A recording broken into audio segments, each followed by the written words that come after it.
کسی شخصیت میں ہو، کسی ادارے میں ہو، کسی خاندان میں ہو، وہ نقصان و تباہی کا سبب بنے گا، وہ اس کو عیبدار کر دیتی ہے۔ حضور نے فرمایا ان اللہ تعالی یعطی علی الرفق ما لا یعطی علی العنف۔ حضور نے فرمایا اللہ رب العزت نرمی پر وہ کچھ عطا فرماتا ہے جو سختی پر عطا نہیں فرماتا۔ سبحان اللہ۔ تو نرم دل، اور امام ترمذی علیہ الرحمہ نے جو حضور کی شان بیان کی، ان حضور کے اوصاف میں سے ایک وصف یہ بھی تھا الینہم، حضور کا دل جو ہے وہ سب سے نرم تھا۔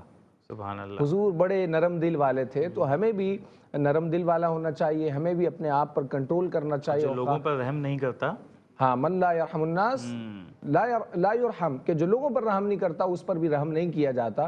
تو ہمیں لوگوں کے ساتھ حسن سلوک کرنا چاہیے، اور یہاں پہ حضور کا وہ فرمان عرض کرتا چلوں، المسلم من سلم المسلمون من لسانی و یدی، کامل مسلمان وہ ہے کہ جس کے ہاتھ اور زبان سے دوسرا مسلمان محفوظ رہے، تبھی ہم کامل ہوں گے۔ لیکن ہم تو جب تک بعض اوقات ہماری گفتگو ہی گالی سے شروع ہوتی ہے، بہت سے لوگوں کی عادت ہوتی ہے کہ وہ بات بات پہ گالیاں دے رہے ہوتے ہیں، تکیہ کلام ہے۔ تو ہونا یہ چاہیے کہ ہماری زبان سے، ہماری گفتگو سے، ہمارے رویے کسی کو تکلیف نہ ہو۔ غصہ آ بھی جائے تو آپ غصے پر کنٹرول کر لیں۔ آپ نے آخر میں ایک بات یہ کی تھی کہ غصے پر کیسے قابو پائیں۔ جی جی، اس حوالے سے بھی ذرا اس کی بعض صورتیں علماء نے ذکر کی، ان میں سے ایک یہ ہے کہ غصہ اگر آ جائے تو آپ درود پاک پڑھیں نبی کریم علیہ السلام کی بارگاہ میں، اللہم صلی علی محمد۔ مثال کے طور پر سامنے کسی کو غصہ آ گیا تو آپ کہہ دیں اللہم صلی علی محمد، اس کی وجہ سے بھی غصے میں کمی آ جاتی ہے۔ یا آپ کھڑے ہیں تو فوراً بیٹھ جائیں، بیٹھے ہیں تو آپ اٹھ جائیں، ٹھیک ہے، کھڑے ہیں تو چل پڑیں۔ تو یہ ان صورتحال کی وجہ سے، ان چیزوں پر عمل کرنے کی وجہ سے بھی آپ غصے پر کنٹرول کر سکتے ہیں۔ اور آپ نے جو جس حدیث کا آپ نے ذکر کیا کہ لوگوں پر رحم کرو تاکہ تم پر رحم کیا جا سکے، تو یہ حدیث ہی ہمیں جھنجھوڑ دینے کے لیے کافی ہے۔ کیا ہم خود کو اس قابل سمجھتے ہیں، ایسا مستحق سمجھتے ہیں کہ رب تعالیٰ ہم پر رحم کرے؟ کیا معاملات ہیں ہمارے صبح سے لے کر شام تک؟ کتنی نمازیں قضا ہوتی ہیں؟ کس قدر جھوٹ کا سہارا لیتے ہیں ہم؟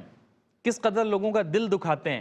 کیا ہمارے معاملات ایسے ہیں کہ معاملات کی بنیاد پہ رب تعالیٰ ہم پر رحم کرے؟ اگر آج ہم پر رحم کیا جا رہا ہے تو یہ اللہ کا فضل ہے، ہمارا اس میں کچھ ایسا نہیں ہے، ہماری جانب سے کچھ ایسا نہیں ہے کہ جس کی بنیاد پر ہم پر رحم کیا جا سکے۔ تو اگر اتنی نافرمانیوں کے باوجود، اس کے احکام کی اتنی خلاف ورزیوں کے باوجود اللہ ہم پر رحم کر رہا ہے، تو ہم لوگوں تک اس رحم کو کیوں نہ پہنچائیں؟ ہم رحم کے سلسلے کو دراز کیوں نہ کریں؟ اور وہ لوگ جو ہم سے رحم کے طالب ہیں، جو اس بات کی آس لگائے بیٹھے ہیں کہ ان کے ملک میں رہنے والا کوئی صاحب ثروت، کوئی ایسا شخص جس کو اللہ تعالیٰ نے نواز رکھا ہے، وہ آگے بڑھے گا اور مشکل کی اس گھڑی میں ہماری پریشانیوں کو دور کرنے کا سبب بنے گا، تو یقیناً ہمیں بھی ان کی مدد کے لیے آگے بڑھنا چاہیے، ان پر رحم کرنا چاہیے، اور صرف یہ سوچ کر ہی ہم یہ کام کر لیں گے اگر ہم ان کے ساتھ رحم کا معاملہ کریں گے تو رب تعالیٰ ہمارے ساتھ بھی رحم والا معاملہ فرمائے گا۔ ناظرین، پروگرام میں گفتگو کا سلسلہ جاری ہے، ہم نعت رسول مقبول کے لیے ماسٹر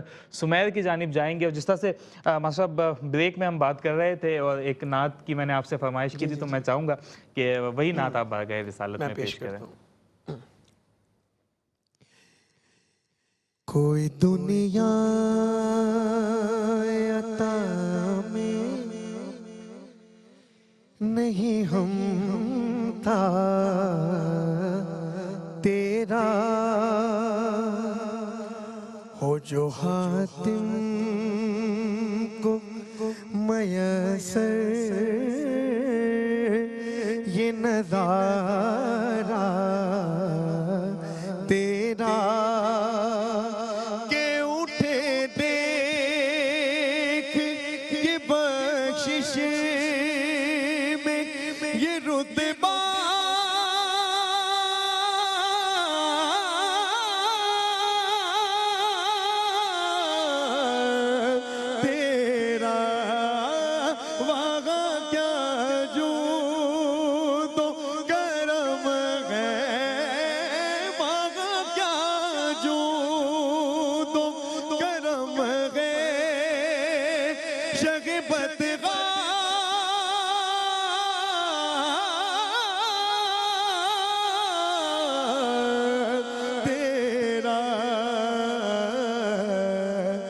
نہیں سنتا نہیں مانگنے والا تیرا، سنتا ہی نہیں مانگنے والا تیرا کچھ بشر ہونے کے ناطے تجھے خود سا جانے اور کچھ محض پیامی خدا کا جانے ان کی اوقات تھی کیا ہے کہ یہ اتنا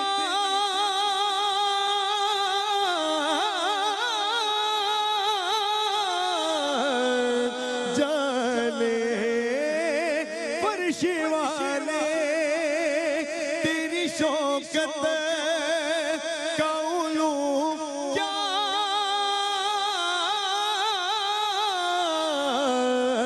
جانے خسروا عرش پہ اڑتا ہے پھریرا تیرا خسروا عرش پہ اڑتا ہے پھریرا تیرا نظر عاشق کے نبی ہے یہ میرا حرف غریب منبر و باز پہ لڑتے رہے آپس میں خطیب اور یہ عقیدہ رہے اللہ کرے مجھے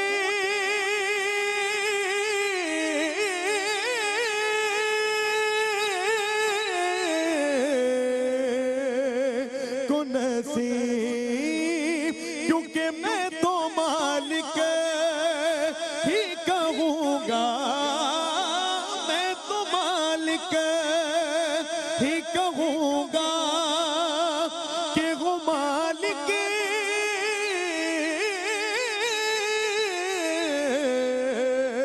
کہ حبیب یعنی محبوب محب میں نہیں میرا تیرا یعنی محبوب محب میں نہیں میرا تیرا اور مقتدی دیکھیے گا فرما رہے ہیں کہ تجھ سے ہر چند وہ ہے قدر و فضائل میں رفیق کر نصیر آج مگر فکر رضا کی توصیف ارے پاس ہے اس کے شفاعت کا وسیلہ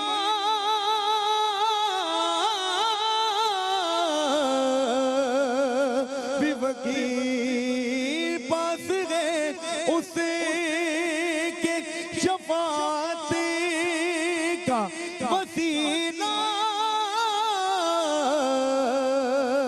بھی وکیل تیری سرکار ملاتا ہے رضا اسے کو شفیع جو میرا غوث ہے اور لاڈلا بیٹا تیرا جو میرا غوث ہے اور لاڈلا بیٹا تیرا نہیں سنتا ہی نہیں مانگنے والا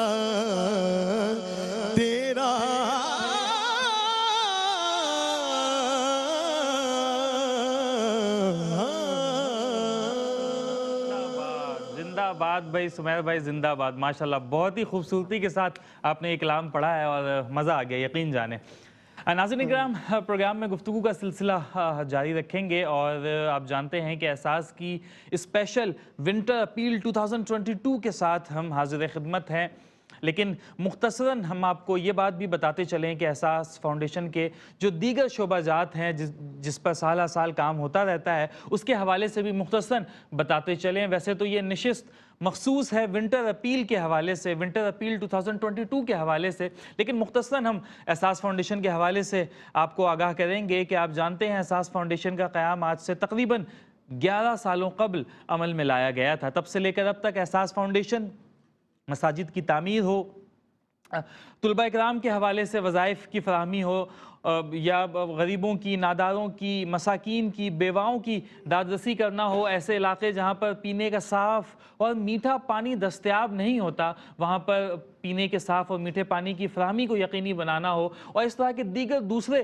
بہت سے شعبہ جات ہیں جس میں احساس فاؤنڈیشن سرگرم عمل ہے، اور انہی شعبہ جات میں سے ایک بہت اہم شعبہ جو میں سمجھتا ہوں کہ یہ احساس فاؤنڈیشن کے ماتھے کا جھومر ہے، وہ ہے سادات کرام کی خدمت کا شعبہ ہے، اور احساس فاؤنڈیشن نے الحمدللہ یہ بیڑا بھی اٹھایا ہے، اور احساس فاؤنڈیشن اس پر کوئی فخر نہیں کرتا ہے۔ احساس فاؤنڈیشن کے لیے یہ کوئی قابل فخر چیز نہیں ہے، احساس فاؤنڈیشن کے لیے باعث سعادت ہے۔ احساس فاؤنڈیشن اسے سر کا تاج سمجھتا ہے، ماتھے کا جھومر سمجھتا ہے کہ اللہ تعالیٰ نے ہمیں احساس فاؤنڈیشن کو یہ توفیق دی ہے کہ ہم سادات کرام کی خدمت کر سکیں۔ ہمیں تو جو ملا ہے اسی خانوادے سے ملا ہے، جو کھا رہے ہیں اسی گھرانے کا صدقہ ہے، تو اسی کے دیے ہوئے میں سے، اسی کے تقسیم کردہ رزق میں سے، اسی کی عطا کردہ چیزوں میں سے ہم تھوڑا بہت ان کا خیال بھی کر لیتے ہیں، تھوڑی بہت ہم کوشش کرتے ہیں کہ ان کی خدمت ساتھ ساتھ کر لی جائے۔ اس طرح کے اور دیگر بہت سے شعبہ جات ہیں جس پہ احساس فاؤنڈیشن سرگرم عمل ہے، لیکن اس وقت احساس فاؤنڈیشن آپ تک ونٹر اپیل پہنچا رہا ہے۔ آپ اسکرین پر فوٹیجز بھی دیکھ سکتے ہیں کہ ہمارے نمائندے،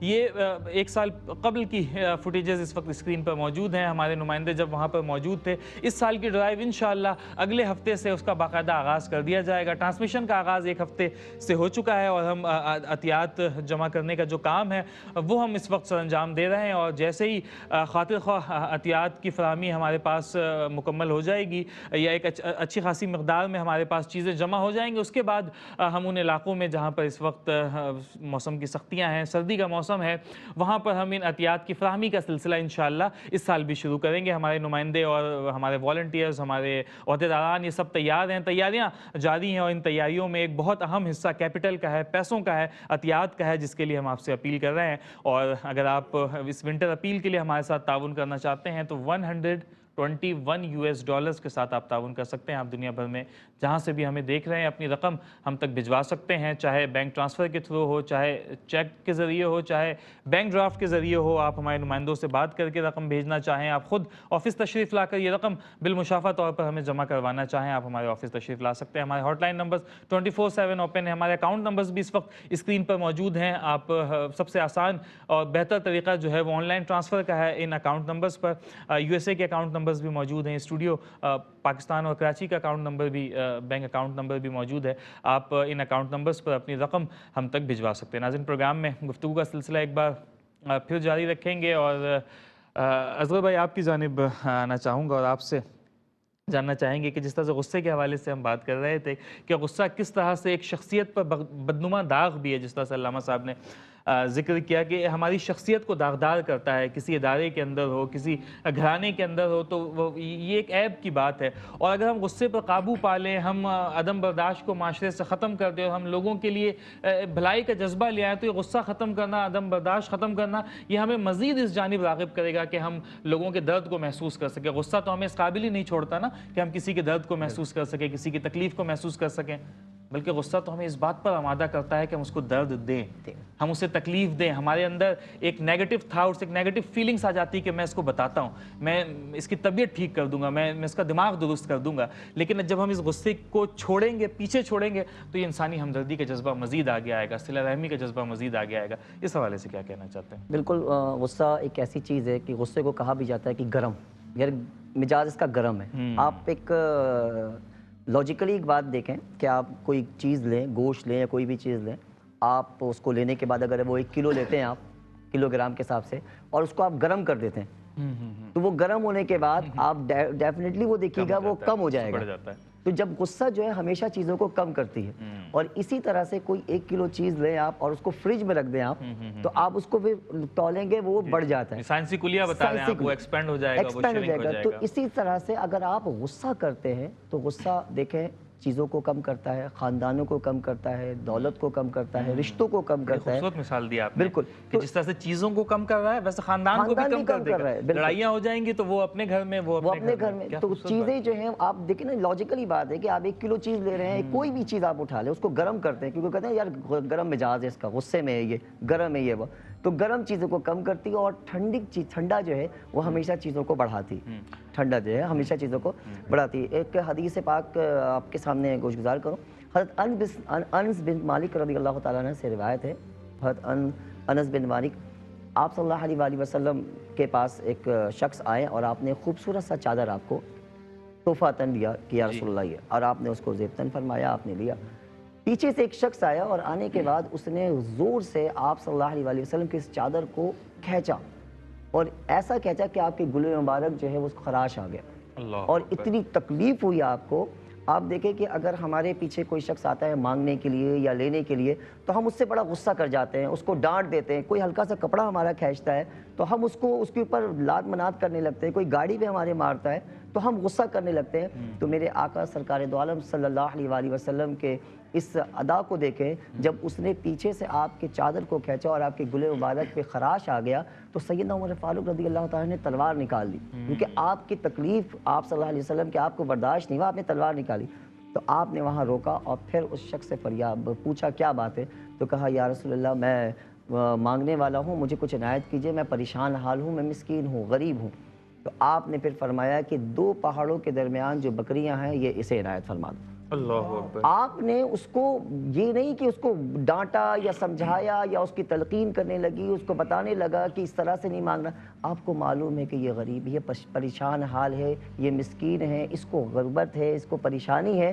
تو آپ نے ہرگز اس کو تلقین نہیں کیا, اس پہ غصہ نہیں کیا, اور اپنے غصے کو یعنی کہ ہم نے غصہ جو ہے, صبر جو ہے, غصہ ہمارے آقا علیہ الصلوۃ والسلام کے سرکار دو عالم صلی اللہ علیہ وسلم کی باتوں سے, ہمیں ان کے حدیثوں سے لینا ہے کہ آپ نے گلے مبارک آپ کے خراش آنے کے باوجود آپ نے اس پہ غصہ نہیں کیا, بلکہ 2 پہاڑوں کے درمیان جو بکریاں تھیں وہ اس کو عنایت فرما دی. سبحان اللہ, کیا ہی خوبصورت بات کی. ناظرین کرام, ہم بھی کبھی سوچیں اور خیال کریں, تصور کریں کہ ہمارے لیے زندگی میں سب سے اہم اور قیمتی چیز کیا ہے.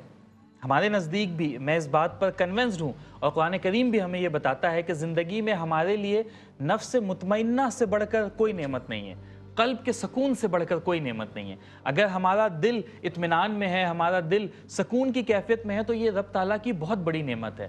اب ہم کبھی تنہائی میں بیٹھ کر سوچیں, اپنے آپ سے سوال کریں کہ ہمیں غصہ کر کے, کسی کو نقصان پہنچا کر, کسی کو تکلیف دے کر, کسی کے لیے اپنے دل میں حسد کا جذبہ رکھ کر ہمیں سکون ملتا ہے, یا کسی کی مدد کر کے ہمیں سکون ملتا ہے, کسی کے لیے آسانیاں پیدا کر کے ہمیں سکون ملتا ہے. اگر ہم کسی کو نقصان پہنچانا چاہیں گے اور وہ اسے نقصان نہ پہنچ پائے اور وہ کسی طرح کامیاب ہو جائے, کسی طرح آسانیوں کا سامان ہو جائے, تو ہمارے دل میں حسد کا جذبہ آئے گا, ہم کڑتے رہیں گے, ہم پریشان ہی رہیں گے. لیکن اگر ہم دوسروں کے لیے اچھا کرنا چاہیں پھر ہمیں کون روکے گا, اور اگر ہم اس کے لیے اچھا کرنا چاہیں تو اس کام سے ہمیں کون روک سکتا ہے؟ یقینی طور پہ کوئی نہیں روک سکتا. آپ کبھی یہ کام کر کے دیکھیں. میں بہت سے ایسے لوگوں کو جانتا ہوں جو باقاعدہ, جن کے جملے میں آپ کو بتا رہا ہوں, وہ ہم سے کہتے ہیں کہ یہ جو چیریٹی کا کام ہے, یہ جو لوگوں کی مدد کرنے کا کام ہے, یہ بھی ایک نشہ ہے.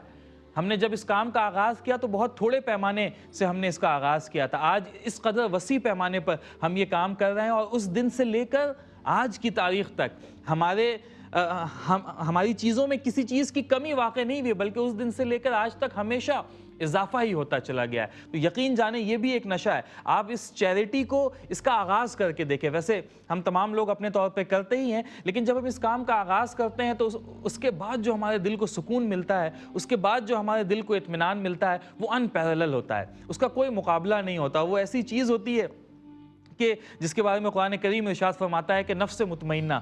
تو جس چیز کو قرآن سب سے بڑی نعمت قرار دے رہا ہے, وہ چیز حاصل کرنے کا ذریعہ کیا ہے, وہ سب سے بڑی نعمت حاصل کرنے کا جذبہ کیا ہے؟ وہ صلہ رحمی ہے. وہ حسن اخلاق ہے، وہ غصے پر قابو پانا ہے، وہ عدم برداشت ہے، اور یہی ہمارے آج کے پروگرام کا موضوع بھی تھا۔ آج کے پروگرام میں اسی موضوع پر ہم نے گفتگو بھی کی۔ جاتے جاتے میں اپنے مہمانوں کا شکریہ ادا کرتا چلوں گا۔ جانے سے پہلے ایک نعت رسول مقبول صلی اللہ علیہ وآلہ وسلم بھی پروگرام میں شامل کریں گے، اور آخری مرتبہ ونٹر اپیل کے حوالے سے بھی آپ تک اپنی آواز کو ایک دفعہ پھر پہنچانا چاہیں گے کہ اسکرین پر اکاؤنٹ نمبرز موجود ہیں۔ آپ دنیا بھر میں جہاں سے بھی ہمیں دیکھ رہے ہیں ان اکاؤنٹ نمبرز پر اپنی رقوم ہم تک بھجوا سکتے ہیں۔ رقم منتقلی کے جس ذریعے کو آپ استعمال کرنا چاہیں آپ استعمال کر سکتے ہیں۔ ایک پیکج ہم نے بنا رکھا ہے $121 کا، یہ کوئی ریڈ لائن نہیں ہے، آپ اس سے زیادہ چاہیں تو ہم تک بھیج سکتے ہیں، اس سے کم چاہیں بھیج سکتے ہیں، جس قدر رب تعالیٰ نے آپ کو توفیق دی ہے اپنے پریشان بھائی بہنوں کے لیے، ہم وطنوں کے لیے، ہم مذہبوں کے لیے آگے بڑھیں اور ان کی مدد کریں۔ پروگرام میں ہمارے ساتھ ڈاکٹر سید اقبال مظہر شامی صاحب موجود تھے، پروگرام میں ہمارے ساتھ ڈاکٹر سید اصغر حسین اشرفی صاحب موجود تھے، ساتھ ہی تشریف فرمائے ماسٹر سمیر صاحب۔ ہم اپنے تمام مہمانوں کا دل کی گہرائیوں سے شکریہ ادا کرتے ہیں کہ آپ اپنے قیمتی وقتوں میں سے وقت نکال کر یہاں تشریف لائے۔ جانے سے پہلے پروگرام میں ایک نعت رسول مقبول صلی اللہ علیہ وسلم بھی شامل کریں گے، لیکن اس سے پہلے اپنے میزبان ڈاکٹر سید عمران ودود کو اجازت دیجیے۔ اللہ حافظ۔ اپنے دامن شفاعت میں چھپائے رکھنا، اپنے دامن شفاعت میں چھپائے رکھنا،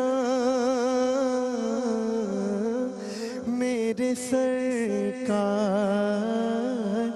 میرے سرکار میری بات بنائے رکھنا، جب سوانے پہ خورشید قیامت آئے، جب سوانے پہ خورشید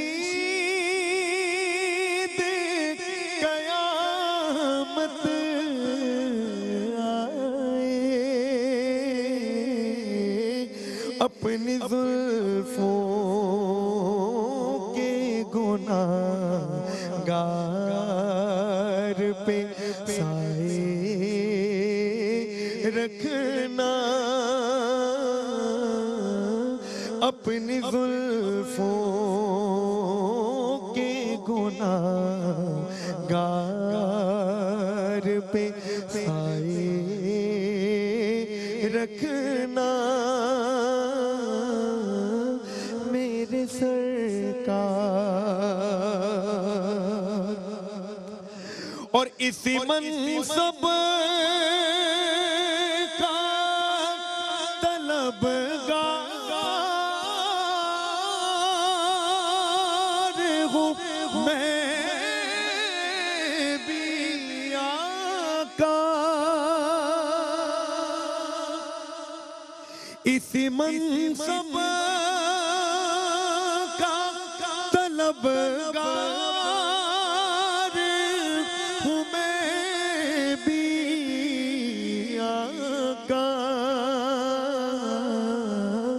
خاک ہوں میں مجھے قدموں سے لگائے